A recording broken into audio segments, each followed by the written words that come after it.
اب سلما صاحبہ آپ سے جاننا چاہیں گے کہ پاکستان مسلم لیگ نواز پر الزامات لگائے جا رہے ہیں، دھاندلی ہو رہی ہے اور ایک الزامات کی فہرست ہے، اور پاکستان مسلم لیگ نواز کو اگر دیکھا جائے تو یہ ہمیشہ جمہوریت کے علمبردار رہی ہے. آپ کہیے گا کہ اگر پاکستان تحریک انصاف کی جانب سے الزامات لگائے جا رہے ہیں، دھاندلی ہو رہی ہے، تو آپ کیا اقدامات ایسے کر رہے ہیں جس سے یہ الیکشن صاف اور شفاف ہوں اور پاکستان تحریک انصاف بھی اس پر مطمئن ہو جائے؟ السلام علیکم، بہت شکریہ آپ کا مجھے شو پہ بلانے کا. آپ پہلے جو آپ کے سوال میں اس کا جواب ہے، آپ پہلے دیکھیے الزام لگا کون رہا ہے. آپ نے کہا کہ پاکستان تحریک انصاف الزام لگا رہی ہے. پاکستان تحریک انصاف کون سی جماعت ہے، کون سی سیاسی جماعت ہے؟ آپ کے سامنے ہے، پورے پاکستان کے سامنے ہے. ان کا ماضی کا کردار سب کے سامنے ہے. 2014 سے لے کے آن ورڈ دیکھ لیں، اس سے پہلے بھی چلیں، لیکن 2014 سے پھر جو 4 سال تقریباً پونے 4 سال حکومت میں ماشاءاللہ گزار کے گئے ہیں، اس میں ان کا کردار دیکھیں.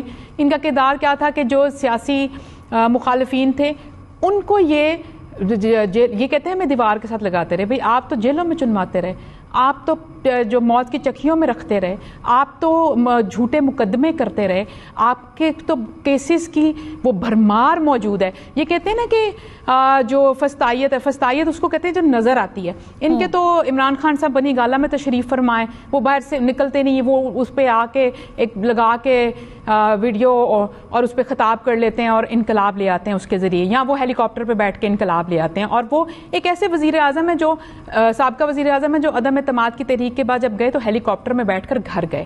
جبکہ پاکستان کی ہسٹری میں اگر آپ دیکھیں تو جو جمہوری وزرائے اعظم ماضی میں بہت سارے ہیں جن کو جبری طور پہ گھر بھیجا گیا، تحریک عدم اعتماد کے ذریعے، پارلیمان کے ذریعے نہیں بھیجا گیا. ان کے اپنے نمائندگان جو ہیں، اپنے جو لوگ ہیں، ممبرز جو ہیں، ان کے ووٹ کی وجہ سے تحریک عدم اعتماد کامیاب نہیں ہوئی تھی ماضی میں. اور وہ کہاں جاتے تھے؟ لانڈی جیل جاتے تھے، وہ کہاں جاتے تھے؟ اڈیالہ جیل جاتے تھے، وہ کہاں جاتے تھے؟ کوٹ لکھپت جیل جاتے تھے. یہ ایک ایسا وزیر اعظم جو عدم اعتماد کی تحریک سے گیا اور ہیلی کاپٹر میں بیٹھ کے گھر گیا. اور یہ ایک ایسا وزیر اعظم تھا جب حکومت میں تھے. پی ٹی آئی ایک ایسی جماعت تھی جو صرف جھوٹے الزام لگاتی تھی، جو ثابت ہو چکا ہے. 1 روپیہ ایسٹ ریکوری یونٹ ان کا ریکور نہیں کر سکا. ایک الزام کا یہ کسی کورٹ میں، کسی عدالت میں ثبوت نہیں پیش کر سکے. اور اس کو کہتے ہیں فستائیت، اور اس کو کہتے ہیں جھوٹے مقدمے کرنا. اور یہ لوگ الزام لگا رہے ہیں. تو ایسی پاکستان تحریک انصاف دیکھیں جو الزام لگا رہی ہے، تو الزام لگانے کے قابل ہی نہیں ہے جو ان کا کردار ہے اور جو ان کا ماضی ہے. رہی بات ضمنی الیکشن کی، کیونکہ ان کو پتا ہے کہ یہ 20 کی 20 نشستیں پنجاب میں ہار رہے ہیں. اس کی وجہ کیا ہے؟ اس کی وجہ دھاندلی نہیں. دھاندلی معذرت سے اس کو کہتے ہیں جب 2018 میں RTS بٹھائے گئے تھے. دھاندلی اس کو کہتے ہیں جب ڈسکا کے الیکشن میں صرف بکسے چوری نہیں ہوئے بلکہ پریزائڈنگ افسر چوری کر لیے گئے دھند کا بہانہ کر کے.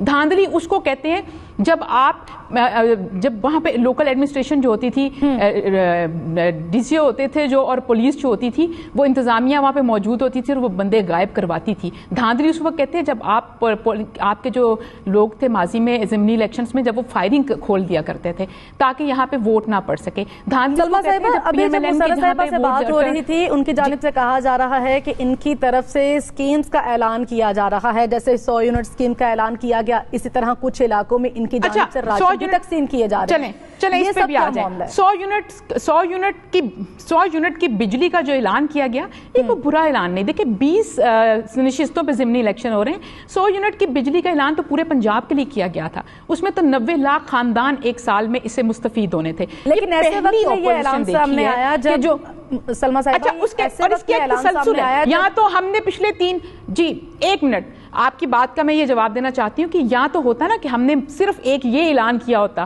پچھلے 3 مہینوں کا آپ تسلسل دیکھیں اعلان کا. پاکستان مسلم لیگ نون کی پنجاب کے اندر حمزہ شہباز جو وزیر اعلیٰ ہیں، عوامی وزیر اعلیٰ، کیونکہ پرابلم یہ ہے کہ پہلے عوام اور بجٹ کے درمیان گتھم گتھا ہوا 4 سال پنجاب کی عوام جو ہے وہ بجٹ کے جب آتا تھا تو روتی رہتی تھی بیچاری، پورا سال ترستی رہتی تھی کہ کوئی چیز ملے.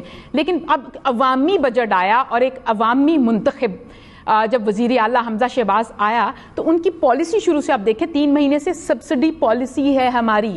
ہم کیونکہ مہنگائی بہت زیادہ ہے، ہم ایک دم سے 2 یا 3 مہینے میں پیٹرول کی قیمت کو، بجلی کی قیمتوں کو اور مہنگائی کو نیچے نہیں لا سکتے، کیونکہ یہ تحفہ ہمیں جو دے کر گئے 4 سالوں میں IMF کے ذریعے اور بہت ساری اپنی نااہلی اور نالائکی کے ذریعے اور بہت ساری بجلی کے پلانٹس نہ چلانے کی وجہ سے جو ہمیں تحفے دے کر گئے ہیں، بارودی سرنگیں جو ہمارے لیے کھود کے گئے ہیں، ان کو 2-3 مہینوں میں ہم اوور کم نہیں کر سکتے. لیکن اس کے اگینسٹ ہم نے کیا کیا کہ سلما بٹ صاحبہ آپ کا پوائنٹ آ گیا، جس میں 200 ارب روپے کی، اس سے پہلے 200 ارب روپے کی آٹے کی سبسڈی دی، کینسر کی ادویات جو ہم نے فری کی اور جو سرکاری ہسپتالوں میں ادویات فری کی، جس کے بعد ہم نے 50 لاکھ ٹن گندم خرید کر رکھی بر وقت 2200 روپے من پر. تو حمزہ شہباز کی تو ایک پوری سیریز ہے جس کے اندر وہ سبسڈیز دیتے آ رہے ہیں، اور جس میں 100 یونٹ بجلی والا جو ابھی کیا گیا یہ اس سیریز کا حصہ ہے. تو ٹھیک ہے، آپ 17 جولائی تک اس کو روک لیں، اس کے بعد یہ تو نہیں ہوگا کہ 17 جولائی کے بعد ہم یہ سبسڈی دیں گے. 17 جولائی کے بعد جب 20 نشستیں اور ہمارے پاس ہوں گی پنجاب کے اندر، تو اور پنجاب میں 20 نشستیں کیوں ہمارے پاس ہوں گی، ان کے پاس کیوں نہیں ہوں گی؟ ٹھیک ہے سلما بٹ صاحبہ، آپ کا پوائنٹ آ گیا. مسرت صاحبہ کی طرف چلیں گے. مسرت صاحبہ